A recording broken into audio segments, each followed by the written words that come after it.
Ei, Cremosa e Croves, vou mostrar para vocês um vídeo da causa real da internação do brocha-geral da República. Até a inteligência artificial de Elon Musk desmentiu o Satanaro, diz que é tudo uma farsa, isso que eles estão fazendo, aquele circo, aquele teatro que eles estão fazendo lá no hospital. Parece que não contrataram médicos reais, porque diz que colaram tudo os trem errado e a sonda para fora do nariz, né? Eu não acredito, sabe por quê? A matéria que eu vou mostrar agora, Cláudia, é a prova cabal de que sim, aconteceu uma tragédia. Eu vou mostrar por que Satã está internado e parece que até com um negocinho de pressão aí, menina do céu. Olha, não morre não, viu? Porque gente ruim demora uma eternidade para morrer. Agora, Cláudia, vamos às imagens e compartilhe muito, curta, comente também este vídeo. Se puder, contribua com este canal e vá até o final, que eu tenho um recadinho para você, tá? Manda aí. Gente, tinha um homem na minha cidade, em Goiânia, que foi internado com infecção pulmonar depois que ele passou a mão no bumbum e cheirou essa mão. Quando ele passou a mão no bumbum, acabou ficando um pedacinhos de fezes e aquelas fezes acabaram causando a infecção pulmonar. Ele deu entrada na emergência com sinais de insuficiência respiratória aguda. Aparentemente, ele já tinha esse hábito bem comum. E ele gostava de passar a mão ali e cheirar a mão por uns 5 segundos. E esse comportamento facilitou a inalação de micro-organismos altamente patógenos. O nosso reto, ele tem milhões de bactérias e algumas delas extremamente perigosas. E quando inaladas, essas bactérias ruins, elas podem colonizar o tecido pulmonar, desencadeando infecções bem sérias, principalmente se a pessoa tiver baixa imunidade.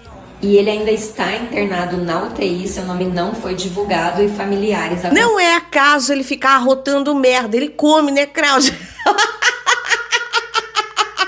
Ai, pingou, Cláudia Cremosa, eu que não vou pro inferno sozinho. Se você rir disso, você também vai descer de tobogã e maiozinho vermelho até o colinho do tio Lu.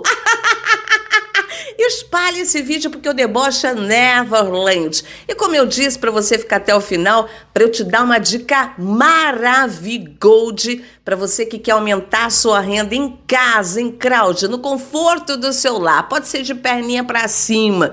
Pode ganhar até R$1.000 por semana sendo afiliado da Amazon. Não é brincadeira não, viu? Você pode ser afiliado do Magalu ou vender no Google Ads, fazer cortes para o TikTok, nem precisa aparecer. Basta ter um celular com acesso à internet que você já pode lucrar. Entra no primeiro link da descrição do vídeo e bora falar lá no WhatsApp que eu te explico direitinho. Ou eu ou Clayson, né, que é o nosso parceiraço aí da Nova Elite Escola de Negócios, que veio para transformar vidas. E é claro que a gente não está fazendo promessa vazia e nem mirabolante, você não vai ficar rico, não.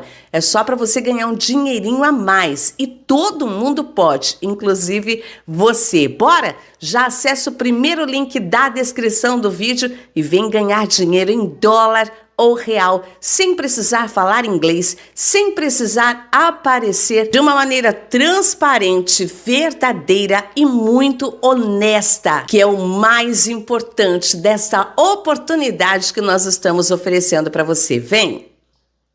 Galera, e o Papa Francisco foi tarde. É o comentário que eu tô lendo de muita gente da extrema-direita aqui na internet de uma maneira extremamente desrespeitosa e desumana. Lembrar que o Papa Francisco sempre buscou união, independente de lado político, independente de religiosidade, de religião, ele sempre foi um homem que buscou o contato com o ser humano, que defendeu os mais pobres, defendeu os mais necessitados e dedicou toda a sua vida a uma obra de Deus. Foi muito responsável dentro da Igreja Católica por avanços deixassem a igreja mais inclusiva, mais humana, mais próxima do que Jesus queria. A extrema-direita vai buscar de todas as formas desrespeitar esse momento, como a gente já bem sabe.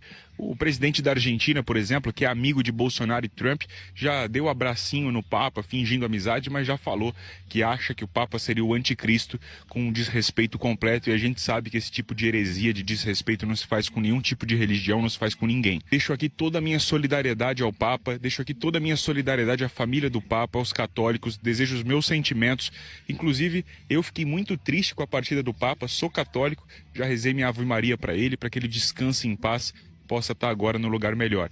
E para a Igreja Católica, que possa eleger um Papa que tenha os pensamentos próximos ao que Francisco teve, que tenha pensamentos próximos ao que o Jesus gostaria que a Igreja tivesse e que a gente possa crescer como humanidade como um todo, tendo aí dentro da Igreja Católica um líder que pense na humanidade como um todo, na humanidade como um bem que merece todo o respeito. Obrigado por tudo, Papa Francisco. Já peço para você deixar o seu comentário aqui de respeito, de solidariedade ao Papa, compartilhar esse vídeo e não esquece de me seguir para acompanhar mais conteúdo também, que nem esse aqui. Gadaiada, eu entendo a alegria de vocês em comemorar a partida do Papa. Sabe por quê?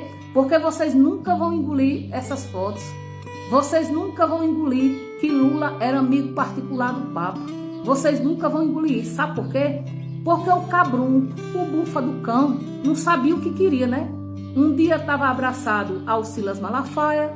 Como já não bastava para ele, ele começou a abraçar o padre Kelvin, né? E como não deu muito certo, ele foi buscar o pai de santo de Anitta, né? Ele é um pouquinho indeciso. Aí vocês não aceitam isso. Não aceita que papai seja amigo do Papa, seja querido pelo Papa, aliás, querido pelo mundo inteiro, né? Diferente do bufa do cão, que tá lá no hospital e o pessoal tá aí fazendo as críticas, aí vocês vêm aqui nos julgar. E por que isso? Inveja, maldade, que é o que vocês levam no coração, né? Mas o bufa do cão tá lá, viu? Vocês cuidado com a língua de vocês, porque um dia desse o deputado de vocês foi dizer as coisas lá com o papai, de repente o príncipe das trevas correu pro hospital, né? Tá sofrendo. E vocês também, né? Sentindo a falta.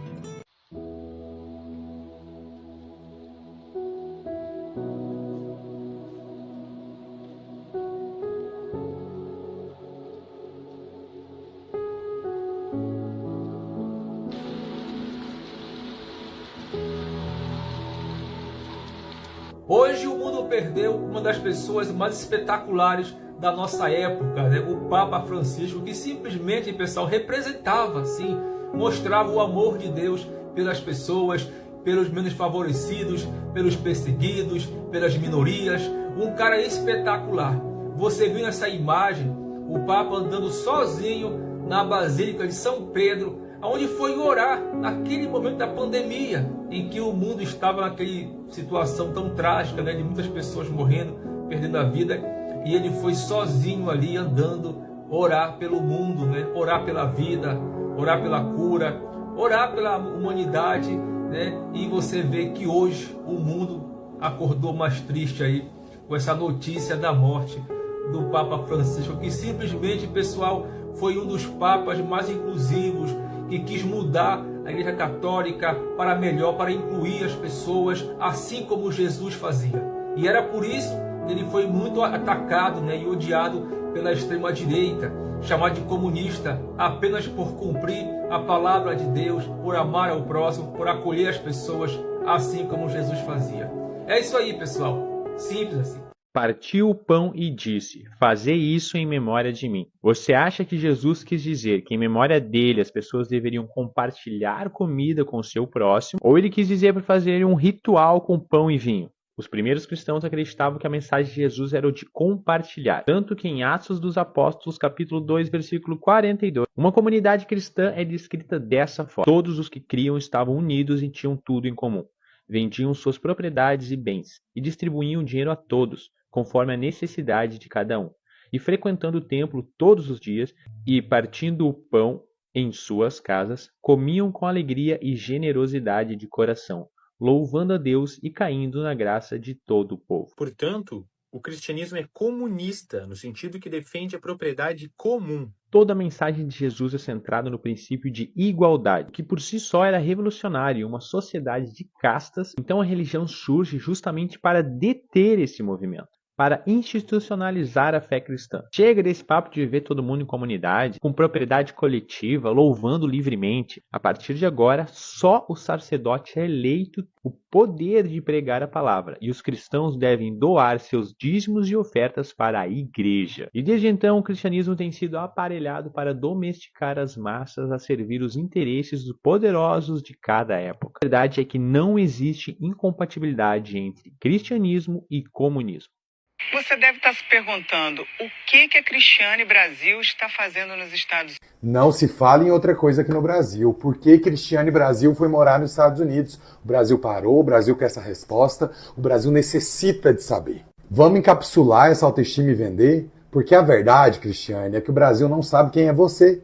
Se você está nos Estados Unidos, se você está na Arábia, se você está em chique-chique, não vai fazer diferença para ninguém. É igual seu pai, ninguém sabe se morreu, se está preso, se está vivo, como que tá, ninguém quer saber. É insignificante. Eu torço que isso vira uma trend entre esses políticos da direita, bolsonaristas, que não agregam em nada na política brasileira, apenas mamam dinheiro público. Eu torço que eles peguem, vazam, peguem suas coisas e mudem para os Estados Unidos, mudem para a Argentina, Afeganistão, para casa do caralho, mas sumam e nunca mais voltem. Gente, ia ser tão legal. Eu acho que o governo tinha que oferecer indo o avião. Quer ir? Vamos dar o avião da FAB para vocês ir. Último presente para vocês. Ia ser lindo. Ainda tem um adendo, né? Porque ela se diz patriota, de família, mas na primeira oportunidade abandonou o pai preso. Foi nem ver. Nem na cadeia tá indo ver o pai, né? Que família, hein? A esquerda está viralizando esse vídeo aí de bolsonarista em frente ao hospital do ex-presidente Bolsonaro, onde ele está internado. Estão dizendo que eles estão usando o mesmo modelo que usaram quando oravam para pneu. Se liga aí, galera. Em nome de Jesus, Bolsonaro, reage, seja livre, curado, restituído e seja renovado. Em nome de Jesus, pressão arterial. Em nome de Jesus, batimentos cardíacos, continua normal. Em nome de Jesus, sinais, fiquem livres e sejam abençoados. Fala, Bolsonaro. Bom, galera, na minha opinião, eu acho que não tem nada a ver com o que aconteceu lá atrás, né? De estar orando para pneu aí, eles estão fazendo uma oração para o ex-presidente Bolsonaro. Barco voador financiado pelo governo Lula ficará pronto ano que vem. Olha só esse modelo aí, galera. Projeto que teve um aporte de 10 milhões, né, galera, da financiadora de estudos e projetos FINEP. Já atraiu aí interesses de empresas locais, como a carta de intenção para utilizar o veículo em suas operações logísticas. É um projeto, galera, é um projeto para aprimorar o transporte de cargas e passageiros no Amazonas. Uma aposta do governo Lula dentro do programa Nova Indústria Brasil. Segundo ele, o projeto busca um produto industrial viável, com potencial para fortalecer a indústria nacional e gerar empregos. E aí, o que vocês acharam? Barco voador? Deixa aí nos comentários. Galera, aprendi nessa vida que a gente tem que comemorar cada vitória na nossa trajetória de luta. E a vitória dessa semana do nosso mandato aqui na Câmara dos Vereadores foi a instalação da comissão para debater o desenvolvimento da favela no Rio de Janeiro. Vou presidir essa comissão, vou pensar soluções criativas, inovadoras, para que o filho da classe média suba o morro e estude num bom colégio com o filho do favelado. Boas soluções para a gente desenvolver a favela no ambiente de vida do favelado, desde estrutura de saneamento básico até projetos sociais que impactam na vida do favelado e para o seu desenvolvimento. Gente, isso é compromisso meu, isso sempre foi compromisso meu com a minha gente, com o meu povo, e é por isso que até que o último de nós vença, e o nosso mandato vai estar aí na vanguarda desse debate, o debate da solução do Rio de Janeiro pela favela. Pra cima deles até que o último de nós vença. Domingo da ressurreição, a vida sempre vence. Sim, Jesus foi crucificado, o Império Romano matou. Líderes religiosos entregaram, parte do povo comemorou. Jesus como uma flor machucada no jardim, frágil diante de tamanha violência, a maldade do mundo matou Jesus. Mas o Evangelho diz, e a gente prova, que Jesus ressuscitou, venceu a morte, desobedeceu todo aquele sistema opressor e de forma teimosa, insistente e perseverante, Jesus foi à morte da própria morte. Ele ressuscitou. E essa ressurreição de Jesus é uma insurreição contra toda a ordem opressora, contra toda a violência, contra todo o massacre, contra tudo aquilo que tenta diminuir, maltratar, explorar a humanidade. A ressurreição é uma desobediência da vida diante da morte. A ressurreição é uma subversão dizendo que os impérios opressores não têm a palavra final sobre o destino da humanidade. Repara, a tradição bíblica não nos ilude ou nos engana. Tem dor, tem perda, tem cruz. Então há uma realidade exposta e uma dor, mas ao mesmo tempo há uma esperança que batuca, que insiste, que se reinventa, que nas periferias da história vai anunciando o futuro, outros futuros. A ressurreição de Jesus é a prova de que a vida vale a pena, que nós devemos perseverar, que nos bastidores da história Deus está agindo e que a ressurreição é, portanto, uma insurreição contra toda a ordem opressora. Levanta a cabeça, sabemos que há futuro e para onde vamos. E nas periferias da história, a ressurreição continua acontecendo com Jesus segurando a nossa mão, enxugando as nossas lágrimas, nos dando perspectiva de futuro, renovando as nossas forças, nos enchendo de vigor e esperança, porque a vida é teimosa e, apesar de tudo, no fim, ela sempre vence. Fraterno abraço, bom domingo, boa semana. Adoro chocolate, ainda mais com uma capinha vermelha. Vamos celebrar a ressurreição de Jesus Cristo, nosso poder de resiliência, de resistir, de retomar, de se reerguer. Está muito caracterizado, né, nesse exemplo da Bíblia e na história de Jesus Cristo. Solidariedade, amor, fraternidade, fé, esperança, só coisa boa. E a gente tem que estar sempre conectado com Ele, mas aplicando isso na nossa vida, no dia a dia. Não pode ser só no Natal, não pode ser só na Páscoa. O espírito de solidariedade, deixando o individualismo de lado, olhando por quem mais precisa, é uma característica que tem que ser cumprida para quem tem fé, para quem é cristão, no dia a dia. Tenho o privilégio de ter estudado no Educandário Nossa Senhora de Fátima, um colégio de irmãs, de freiras, durante 5, 6 anos da minha vida. Sou uma pessoa muito realizada por acreditar em Deus, por ser cristão, por ter muita fé, que é a fé que move a gente, inclusive nos momentos mais difíceis. E é claro, o exemplo de Jesus é que o ódio não vale a pena. O ódio não é bom. A raiva, a violência, a intimidação. Então que na nossa compreensão da política, a gente siga também os ensinamentos do maior de Jesus Cristo. Feliz Páscoa a todos.